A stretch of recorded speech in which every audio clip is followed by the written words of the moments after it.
انا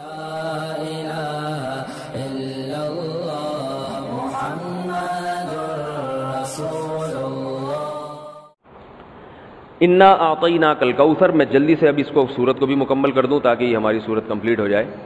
ترجمہ کر دیتا ہوں. انا اعطیناک الکوثر، اے نبی ہم نے آپ کو عطا کی کوثر. فصلی، پس آپ نماز پڑھیے، لربک اپنے رب کے لیے، ونحر اور قربانی کیجیے. انا بے شک، شانئک کا آپ کا دشمن، هو الابتر وہی دم کٹا ہے، وہی اسی کی نسل ختم ہوگی، اسی کا ذکر خیر ختم ہو جائے گا، وہی ناقص ہے، اس کا کوئی نام لینے والا ان کے بعد نہیں ہوگا.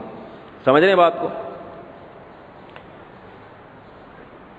اس صورت کا میں شان نزول بتا دیتا ہوں آپ کو، کچھ اس کی فضیلت کیا ہے اور اس کی تفسیر کیا ہے. یہ آپ کو تحریری شکل میں مل جائے گی، لہذا لکھنے کی ضرورت نہیں ہے. ٹھیک ہے؟ جیسے سورہ فلق اور سورہ ناس کا خلاصہ مل گیا نا آپ لوگوں کو. کس کس کو ملا ہے؟ سب کو مل گیا؟ آپ کو نہیں ملا؟ نیٹ سے دیکھ لیں، مل جائے گا انشاءاللہ.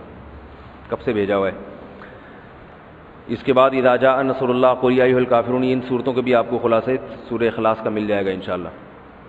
تو یہ جو بھی بتا رہا ہوں یہ بھی تحریری شکل میں آپ کو دے دیا جائے گا. اس صورت کا شان نزول یہ ہے کہ رسول اللہ صلی اللہ علیہ وسلم کو اللہ تعالیٰ نے حضرت خدیجہ سے دو بیٹے دیے تھے. ایک کا نام تھا قاسم اور ایک کا نام تھا ابراہیم.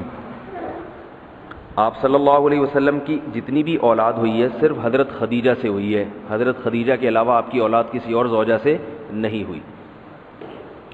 حضرت خدیجہ سے 4 بیٹیاں تھیں اور 2 بیٹے. ایک بیٹے کا نام قاسم، دوسرے کا نام ابراہیم. قاسم کی جب ولادت ہوئی ان کا بھی انتقال ہو گیا، اور ابراہیم کی ولادت ہوئی تو ان کا بھی انتقال ہو گیا.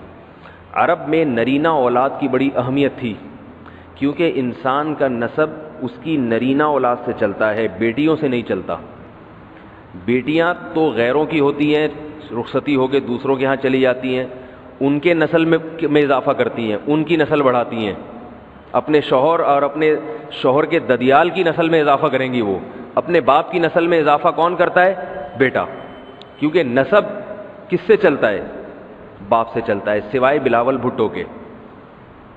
بلاول بھٹو کے بارے میں میں کہتا ہوں کہ بلاول بھٹو اسلامی تاریخ، غیر مسلموں کے ہاں تو ماں سے چلتا ہے جو نیچر کے خلاف ہے، لیکن اہل اسلام میں، اسلامی تاریخ میں سوائے بلاول بھٹو کے آج تک کوئی ایسا شخص پیدا نہیں ہوا جس کے نسب اور خاندان ماں سے چلتا ہو.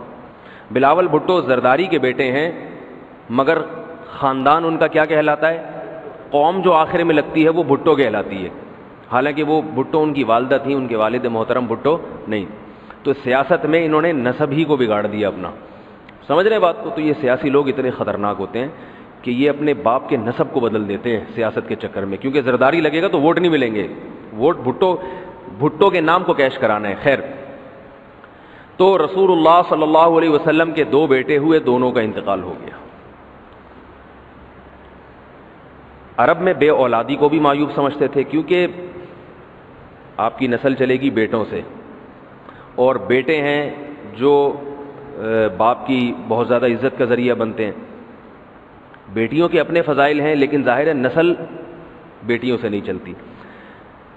تو جب نبی صلی اللہ علیہ وسلم کے دونوں بیٹے مر گئے، دنیا سے چلے گئے، تو عاص ابن وائل بہت بڑا دشمن تھا اہل اسلام کا، وہ اور قریش، دیگر قریش، وہ یہ کہنے لگے کہ محمد صلی اللہ علیہ وسلم معاذ اللہ ابتر ہیں. کیا مطلب؟ ان کی نسل ختم، اور ان کا نام لینے والا ان کے بعد دنیا میں کوئی نہیں ہوگا، کیونکہ بیٹے ہی نہیں ہیں. تو یاد کون رکھے گا؟ اولاد ہی نہیں ہے، باپ دادا کے نام کون لے گا؟ اولاد تو ہے ہی نہیں، بیٹیاں ہیں. سمجھ رہے بات کو؟ آپ صلی اللہ علیہ وسلم کو اس طعنے سے تکلیف ہوتی تھی، تو اس پر یہ صورت نازل ہوئی کہ اے نبی، آپ کا ذکر ختم نہیں ہوگا، آپ کی روحانی اولاد بہت ہوگی. باقی اللہ نے آپ کو بیٹا کیوں نہیں دیا، یہ دیا تو اٹھا کیوں لیا، اس کی حکمت ایک اور مقام پہ بیان کی گئی ہے، وہ میں بتاتا ہوں آپ کو بعد میں. لیکن بتایا گیا کہ اے نبی، آپ کا ذکر ختم نہیں ہوگا، بلکہ یہ جو کہہ رہے ہیں نا کہ آپ کو خیر نہیں ملی، ابتر اسے کہتے ہیں جس کے نسل میں یا جس کو، کیونکہ جس کی اولاد نہیں ہے نا اس کو یہ سمجھا جاتا ہے، اور حقیقت بھی ایسا ہی ہے کہ بہت بڑی خیر سے محروم ہو گیا. وہ بڑھاپے میں خدمت کے لیے نہیں ہے، کاروبار سنبھالنے کے لیے کوئی نہیں ہے، دین کے مشن کو آگے لینے کے لیے، چلانے کے لیے نہیں ہوگا. اور تذکرہ نسل میں نہیں ہو سکے گا تو یہ ساری بھلائیوں سے انسان محروم ہو جاتا ہے. تو نبی کو تسلی دی گئی انا اعطینا الکوثر، اے نبی ہم نے آپ کو خیر کوثر کہتے ہیں خیر کثیر کو، بہت زیادہ بھلائیاں ہم نے آپ کو عطا کر دی ہیں.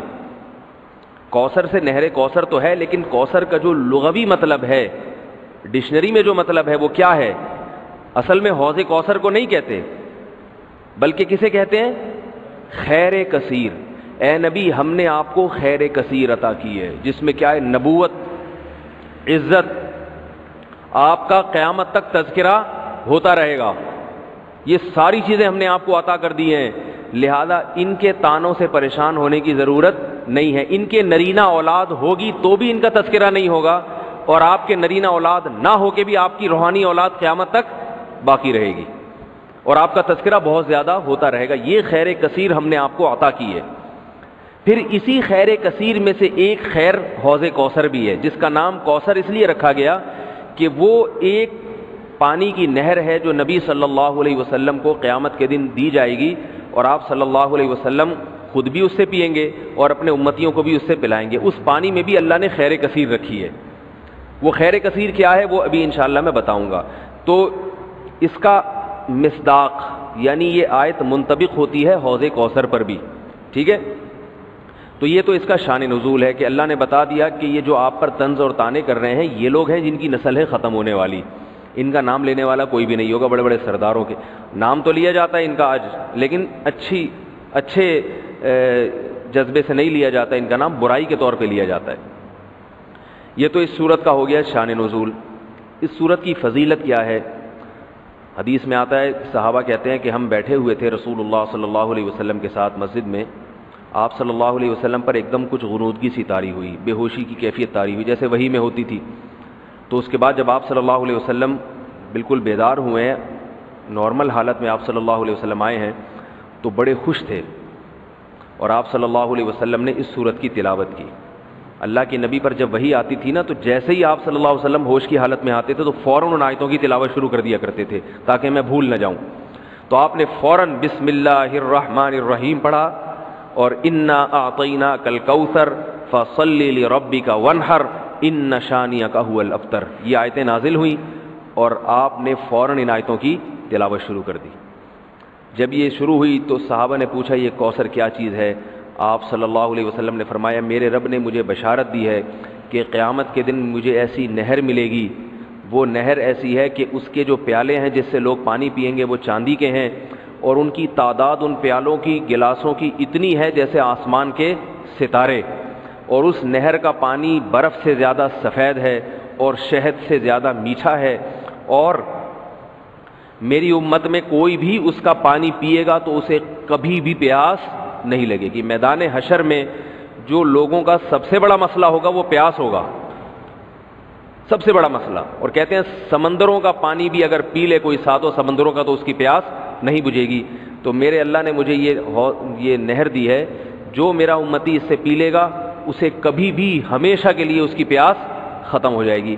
پھر آپ صلی اللہ علیہ وسلم نے فرمایا اسی موقع پر اسی حدیث میں کہ کچھ میری امتی آئیں گے حوض کوثر سے پانی پینے کے لیے، فرشتے انہیں وہاں سے ہٹائیں گے، دھتکاریں گے.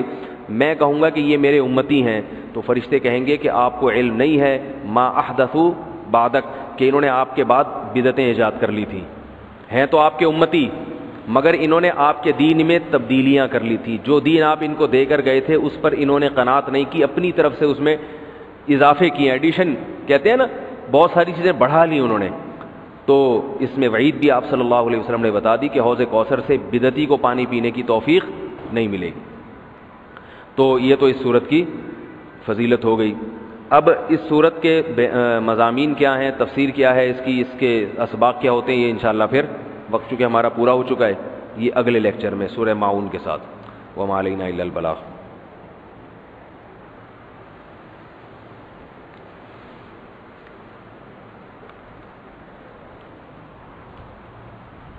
لاؤ بھائی برگر اور کولڈ ڈرنک وغیرہ کا بھی انتظام ہے.